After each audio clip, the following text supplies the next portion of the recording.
t'appelles Sarah. Oui, je m'appelle Sarah. Ton nom d'artiste c'est Mazar. Oui, c'est Mazar. Donc est-ce que tu peux me faire une petite présentation de ton univers Alors, qu'est-ce que tu veux faire passer? je peins des choses sur Aix. Je peins beaucoup de Sainte-Victoire. Et mon travail est plutôt réalisé avec de l'encre de Chine, puisque c'est un média que j'affectionne particulièrement. Mais dernièrement, je me suis mise à peindre sur des tasses. Pour voir que ce n'est pas de l'encre de Chine. Et voilà, mais mon travail, c'est plutôt centré sur Aix. En tout cas, ce que je présente à la boutique des musées. Après, je fais des choses plus abstraites, mais c'est un peu plus personnel. Mais la majorité de mon travail est centré sur Aix. Ok, super. Donc tu es originaire d'Aix? Oui. Aix-en-Provence. Pourquoi Mazar? Alors, parce qu'en fait, c'est un mélange en fait, de plein de choses, du nom du quartier mazarin, du mot art. Et aussi, dans mon nom de famille, ça commence par MA aussi et ça finit par Z. Je voulais un truc où je ne sois pas reconnaissable, mais je voulais un pseudonyme court qui soit quand même un peu en rapport avec Aix. Bon. Alors, je peins depuis à peu près toujours, toujours un petit peu peint, mais j'ai vraiment commencé l'été 2018. Quand j'ai préparé le concours pour être avocat, j'étais un peu stressée et c'est vrai que c'était une espèce d'exutoire, ça me calmait de peindre. Du coup, au début, je peignais pour moi, toute seule, puis j'ai montré un peu à des copains, à mes parents, et ils me disaient c'est sympa ce que tu fais, puis j'ai commencé à en faire de plus en plus. Et une fois que j'ai eu le concours d'avocat, j'avais une période de latence avant d'entrer à l'école et je me suis dit bon, je vais voir si ça n'intéresserait pas des boutiques dans Aix. Et c'est comme ça que j'ai commencé. Et après, j'ai commencé à produire de plus en plus. Voilà. D'accord. Donc de base, c'était vraiment quelque chose de personnel et ensuite tu t'es dit exactement. finalement pourquoi pas. C'est ça, c'était franchement, j'y croyais pas vraiment, mais je me suis dit bon, pourquoi pas. J'aime bien, je suis quelqu'un qui va toujours au bout des démarches. Quand je fais un truc, je vais le faire jusqu'au bout. Donc peindre, c'était super pour moi, mais le fait de le partager avec les autres, c'est encore mieux quoi. Donc c'est au-delà de l'aspect évidemment mercantile, c'est vrai que c'est un plaisir de pouvoir partager avec des gens que je connais pas. Donc ça, c'est le fait de pouvoir vendre dans des boutiques, ça touche un public plus large que juste mes proches. Mes proches sont pas forcément super objectifs non plus quoi. Ils vont tous me dire c'est trop bien tout le temps, alors que là j'ai des avis qui sont plus tranchés et plus objectifs. Ouais, avec plus de recul. Exact. Ok, super. Et mais du coup, cette fibre artistique, elle était là depuis le début ou ça s'est vraiment développé à partir d'un moment, enfin, quand elle tu étais a toujours petite, été. J'ai fait beaucoup de piano quand j'étais petite, donc j'adore l'art de manière générale. J'ai beaucoup voir des expos. Donc j'ai toujours eu une fibre artistique, je pense, plutôt développée. J'ai fait de la photo quand j'étais plus jeune, du chant. Mais la peinture, pour moi, c'est vraiment ce que je préfère.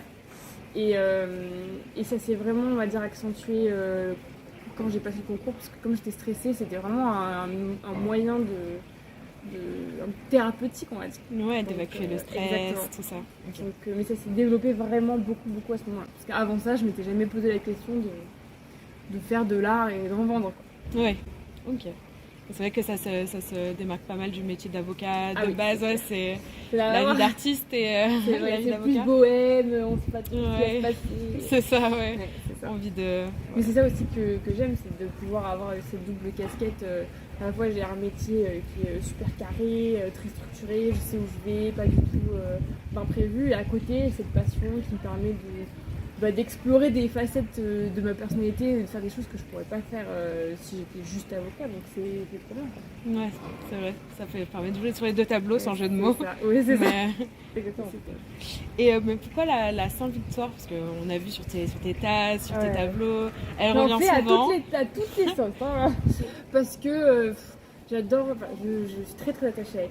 J'ai du mal à partir, j'ai vécu un petit peu en dehors d'Aix, mais chaque fois que je suis revenue, j'ai vécu un an à Nice, mais je suis revenue, un peu à Paris, mais je suis revenue.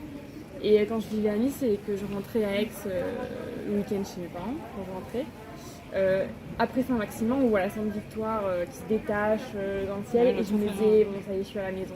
Donc pour moi, c'est chez moi quoi. Et avec mes parents, on se baladait beaucoup quand j'étais petite à Sainte-Victoire, je la vois souvent quoi. Donc pour moi, c'est un repère, et puis ça me fascine quoi, c'est un endroit exceptionnel.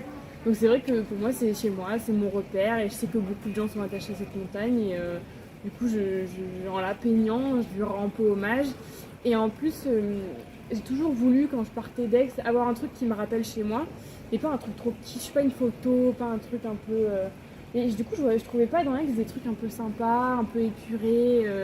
Du coup, je me suis dit, je vais le faire quoi. Vu que ça n'existe pas, Bah oui, je vais le carrément. faire. J'aimerais bien te demander tes inspirations.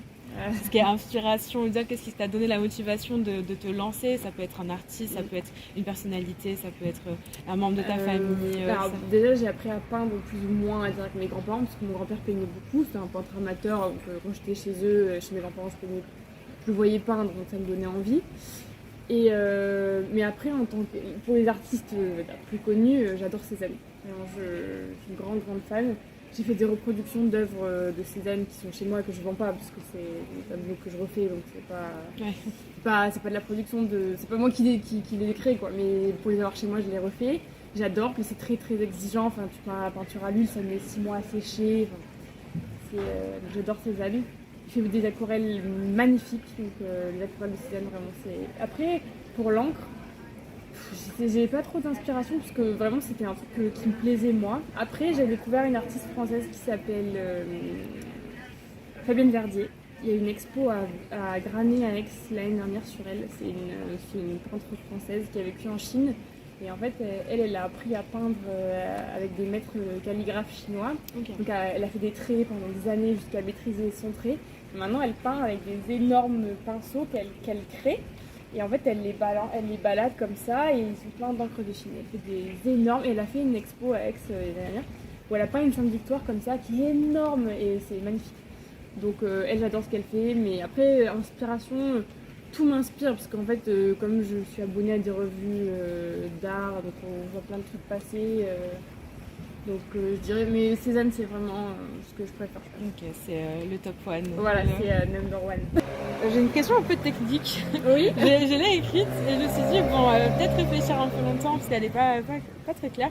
Mais si tu devais associer une musique à tes tableaux, à ton art, à ton univers, qu'est-ce que ce serait? Ça peut être un artiste, ça peut être un groupe, ça peut être une musique en particulier. Ouais, j'écoute toujours de la musique ou des choses. En fait, je regarde beaucoup d'émissions quand je peins. J'aime bien avoir en fond. J'aime pas peindre sans rien, j'aime bien avoir en fond. Donc en général, je regarde des émissions, donc du coup, c'est pas trop de la musique. Mais après, j'écoute des trucs super différents en fait. Mais si je devais associer une musique, ce sera un morceau sans parole, je pense. Donc plutôt du classique. Ouais. Je sais pas vraiment quoi dire, mais j'aime bien les musiques de films aussi. J'aime bien peindre avec des musiques de films. Donc je dirais un morceau de musique classique, mais en général, puisque c'est très. Comme c'est doux, le trait il est fin, ça fait du mouvement. Donc je dirais de la musique classique, peu importe le morceau. D'accord. Ok, super. Qu'est-ce que tu pourrais donner comme conseil à quelqu'un qui aimerait se lancer dans cette aventure? De le faire, de ne pas avoir peur du regard des autres. Il y aura toujours des gens pour critiquer. Parce qu'en fait, les gens sont trop. Enfin, c'est facile de dire ah, j'aurais fait différemment, ou oh, c'est trop facile. Il faut le faire en fait. Et la seule limite, c'est nous qui nous l'imposons. Il faut pas se dire ah, je fais pas. Je suis sûre qu'il y a plein de gens qui peignent ou qui font de l'art dans leur coin et qui se disent bon, ouais, je veux pas le montrer ou je le garde pour moi parce qu'ils ont honte, parce qu'ils ont peur de se confronter au regard des autres. Mais le truc c'est que les autres ils ont un avis qui sera pas forcément super éclairé quoi. Ils vont avoir une critique mais c'est facile de critiquer. Mais il faut le faire en fait. Donc c'est plus facile de dire ah c'est nul que de l'avoir fait quoi. Donc je pense qu'il faut vraiment se faire confiance, ne pas hésiter à se lancer. De toute façon, des noms, il y en aura plein. Enfin, franchement, au début, je sais pas combien de boutiques j'ai contacté dans Aix, même des galeries ou des trucs. Et je me suis pris plein de noms ou plein de gens m'ont pas répondu, mais c'est normal. Enfin, 10 fois, on va demander et une fois, on va nous répondre oui, quoi. Donc, c'est pas comme si tout n'arrive pas. Mais je pense qu'il faut être persévérant si c'est vraiment ce qu'on aime. Et puis surtout, il y a un truc, c'est qu'il faut le faire pour soi-même, pas pour les autres. Parce que si le but c'est de se faire de l'argent ou de je sais pas, avoir de la notoriété ou j'en sais rien, pour moi c'est pas une bonne démarche. Il faut le faire pour soi avant. Voilà. C'est une belle conclusion. Une très très belle conclusion. Mais du coup on t'a dit oui au moins une fois, c'est à la boutique des musées. Oui, donc absolument. On peut te retrouver. Oui, à la boutique des musées. Oui, super. Donc tableau, tasse espresso, mug. Et je fais sur commande si jamais on veut autre chose, je sais pas, une carafe, un pichet, un bol. Voilà, tout peut se faire sur commande, les encres, si les gens veulent des monuments que j'ai jamais peints. Parce Ça aussi, je l'ai fait pour des proches, faire des bâtiments sur photo. Je peux faire plein de choses. On peut te retrouver sur Instagram, Oui, mazar.x. mazar.x. Ok, super. Voilà.